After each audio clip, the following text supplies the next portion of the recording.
ચૂંટણીના પ્રચાર પ્રસાર તો ખૂબ જ રસપ્રદ રહ્યા અને આજે વાવમાં 74% મતદાન થયું છે। ગત ચૂંટણીમાં પણ 74% જ મતદાન થયું હતું। જો કે સવાલ એ છે કે શું 2024માં પરિણામ બદલાશે કે પછી જનતા ફરી એકવાર કોંગ્રેસ પર મૂકશે વિશ્વાસ।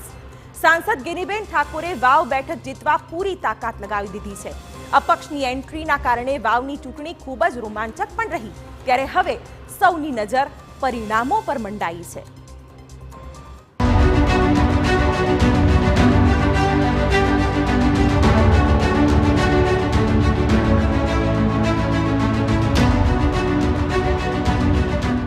વાવમાં કોણ જીતશે ચૂંટણી જંગ?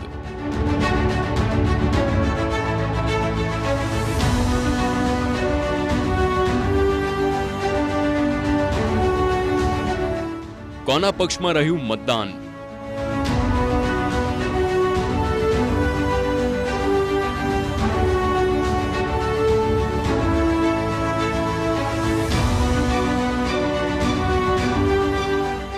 કોના સમીકરણ પડશે સાચા?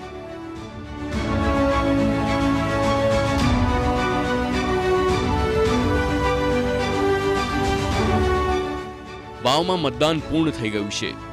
હવે તમામની નજર પરિણામ પર મંડાઈ છે। 23 નવેમ્બરે હવે મતગણતરી થશે અને ત્યારે જ જનાદેશ સામે આવશે। જો કે આ પહેલા જ તમામ ઉમેદવાર પોતપોતાની જીતનો દાવ કરી રહ્યા છે। આમ તો વાવમાં ભાજપ અને કોંગ્રેસ વચ્ચે સીધી લડાઈ હતી।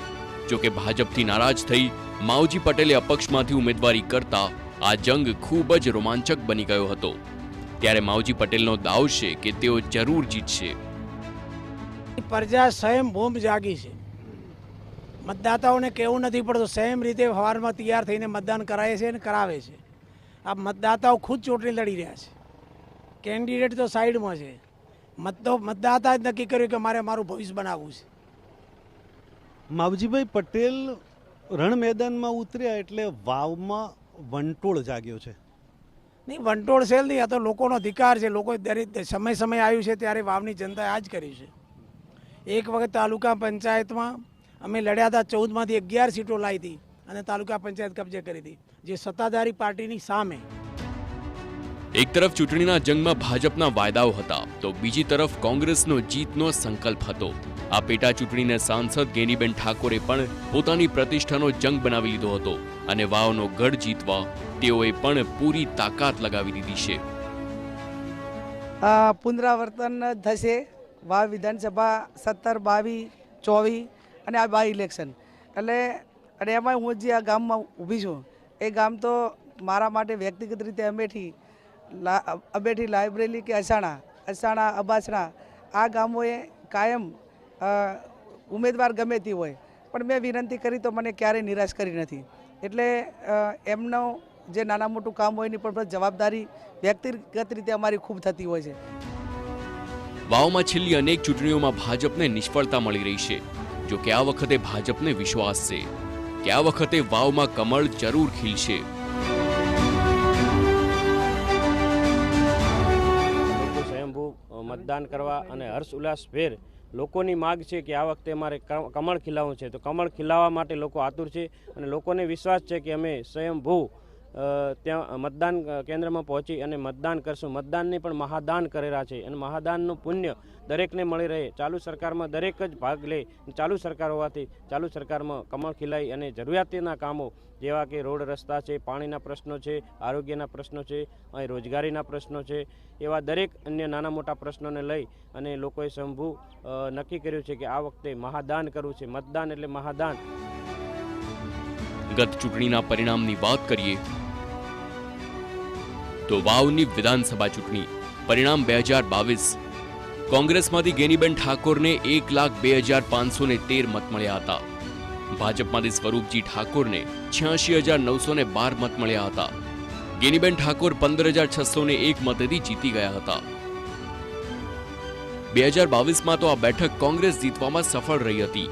જો કે 2024માં શું થશે તેના પર હવે સૌની નજર મંડાઈ છે।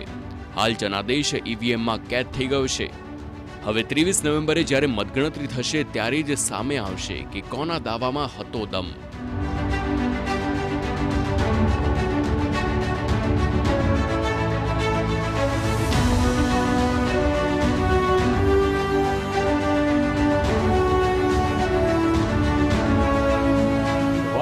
વિધાનસભા પેટા ચૂંટણીનું આજે મતદાન હતું. સાંજે 6 વાગ્યાના સુમારે મતદાન પૂર્ણ થઈ ચૂક્યું છે. મારી પાછળ આપને દ્રશ્યો બતાવવા માંગીશ.